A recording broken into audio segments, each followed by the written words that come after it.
شب قدر سے متعلق اللہ کے نبی صلی اللہ علیہ وسلم نے بھی فضیلتیں بیان فرمائی ہے کہ اس رات میں جو بندہ ایمان کے ساتھ ثواب کی امید کے ساتھ عبادت کر لیتا ہے، اللہ اس کے پچھلے گناہ معاف فرما دیتے ہیں۔ شب قدر سے متعلق میں نے جو شروع میں سورہ قدر کی تلاوت کی،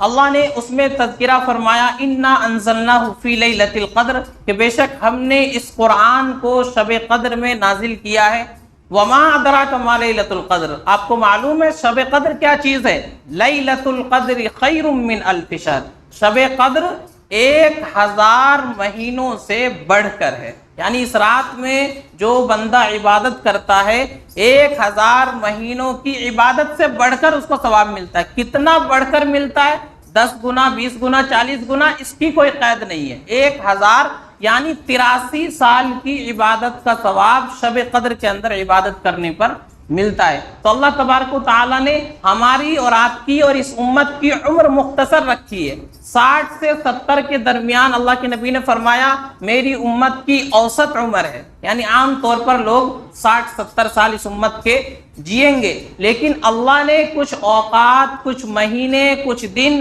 اور کچھ راتیں اس امت کو ایسی عطا فرما دی ہیں کہ اگر ان میں عبادت کر لے تو پچھلی امتوں کی عمریں بڑی بڑی ہوتی تھی اور وہ زیادہ عبادت کرتے تھے، لیکن ہمیں ایک رات اللہ نے عطا فرمائی ہے، اس میں عبادت کر لے تو ان سے زیادہ ہم عبادت میں آگے بڑھ جائیں گے۔ تو شب قدر 1000 مہینوں سے بڑھ کر ہے، تو جو بندہ اس میں عبادت کرے گا اسے 1000 مہینوں کی عبادت سے بڑھ کر ثواب ملے گا۔ تنزل الملائکۃ والروح فیہا بإذن ربہم من کل امر، فرمایا اس رات میں فرشتے آسمان سے نازل ہوتے ہیں، جبرائیل امین بھی ان کے ساتھ، جو فرشتوں کے سردار ہیں وہ بھی اللہ کے حکم سے آتے ہیں، اور من کل امر، ہر چیز کے لیے اترتے ہیں۔ یعنی اس رات میں اللہ تبارک و تعالی فرشتوں کو پورے سال میں جو کام ان کے ذمے ہیں وہ ان کو عطا فرما دیتے ہیں، تو ان تمام چیزوں کو لے کر کے اللہ کے حکم سے وہ اترتے ہیں۔ سلام ہی حتی مطلع الفجر، یہ سلامتی والی رات، یہ برکت والی رات، یہ فضیلت والی رات صبح میں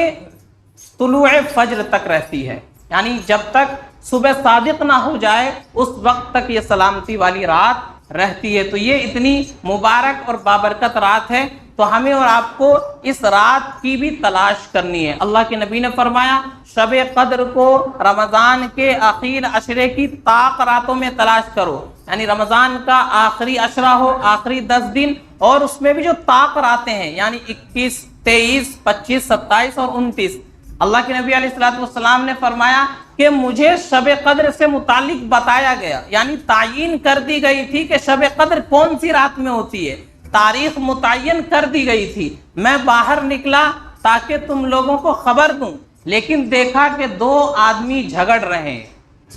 بس میں ان کے درمیان لگ گیا، ان کی صلح صفائی کرانے میں مشغول ہو گیا کہ میرے ذہن سے اللہ نے وہ تعین اٹھا لی، یعنی مجھے بتایا گیا تھا شب قدر کون سی رات میں ہوتی ہے، کس میں ہوتی ہے، 23 میں ہوتی ہے، 25، 27 یا 29 میں، لیکن جیسے ہی میں باہر نکلا لوگوں کو بتانے کے لیے تو 2 لوگ جھگڑ رہے تھے آپس میں، اب ان کے درمیان صلح کرانے میں لگ گیا کہ وہ تعین میرے ذہن سے اللہ نے اٹھا لی۔ تو علماء نے لکھا کہ یہ لڑائی جھگڑا اتنی بری چیز ہے اور اتنی خراب چیز ہے کہ اس کی وجہ سے شب قدر کی بھی تعین اٹھا لی گئی ہے۔ تو اس سے لڑائی جھگڑے کی نحوست آدمی کو معلوم ہونی چاہیے کہ آپس میں لڑائی کرنا اور جھگڑا کرنا یہ کتنی بری چیز ہے۔ رمضان میں زیادہ لڑائی جھگڑا ہوتا ہے، رمضان میں چونکہ آدمی روزہ رکھتا ہے اور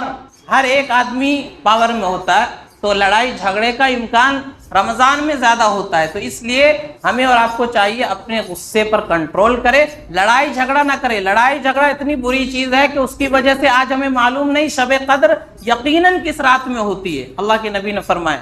تو ہمیں اور آپ کو اس چیز سے بچنا چاہیے۔ بہرحال تو شب قدر کی فضیلت ہے، اور اس کے اندر اللہ نے حکمت رکھی ہے کہ بتایا نہیں کس رات میں، اگر بتا دیتے اور امت کو معلوم ہو جاتا کس رات میں ہے تو پھر آدمی ایک رات میں عبادت کرتا اور پھر پورے سال ایک دم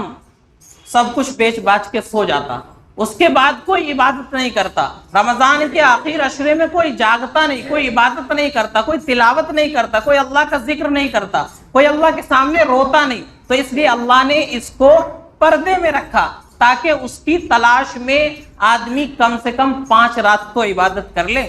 ہو سکتا ہے 21 میں ہو، اس میں بھی عبادت کر لے، ہو سکتا ہے 23 میں ہو، 25 میں ہو، 27 میں ہو، 29 میں ہو، تو اس کی تلاش میں کم سے کم 5 رات تو جاگ کر کے عبادت کرے گا، اللہ سے اس کا تعلق بڑھے گا، اس لیے اللہ نے اس کو پردے میں رکھا ہے۔ تو ہمیں اور آپ کو شب قدر کی بھی تلاش کرنی ہے، رمضان کا آخر عشرہ آ رہا ہے، ان راتوں میں عبادت کرنی ہے، صرف جاگنا نہیں ہے۔ لوگ پوچھتے ہیں جاگنے کی رات کب ہے؟ جاگنے کی کوئی رات نہیں ہوتی، اللہ نے رات سونے کے لیے بنائی ہے، دن کام کے لیے بنایا ہے۔ اگر رات میں جاگ رہے ہیں تو جاگ کر کے عبادت کرنی ہے، صرف بیٹھ کر کے ٹائم پاس نہیں کرنا کہ ہم نے تو 5 راتیں جاگ لی ہیں۔ 5 راتیں جاگنے کا کوئی فائدہ نہیں، اگر عبادت نہیں کرتے تو اس سے بہتر ہے کہ آدمی سو جائے۔ تو جاگ کر کے عبادت کرنی ہے،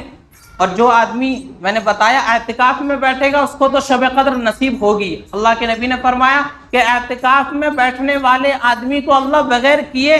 ثواب عطا فرماتے رہتا ہے، کیونکہ وہ اللہ کے گھر میں آ کر کے پڑ گیا ہے، اے اللہ جب تک تو مجھے معاف نہیں کرے گا، جب تک تو میری بخشش نہیں کرے گا، جب تک تو میرے لیے جہنم سے بچنے کا، جنت میں جانے کا فیصلہ نہیں کرے گا، میں تیرے در سے نہیں جاؤں گا، یہیں آ کر کے پڑا رہوں گا۔ تو اس آدمی کو اللہ بغیر کیے بھی ثواب عطا فرماتے رہتے ہیں، تو اس آدمی کو تو شب قدر ضرور نصیب ہو جائے گی۔ باقی جو لوگ جو اعتکاف میں نہیں بیٹھیں گے انہیں شب قدر کی تلاش کرنی ہے اور رات میں جاگ کر کے عبادت کرنی ہے تاکہ یہ فضیلت والی رات ہمیں حاصل ہو جائے۔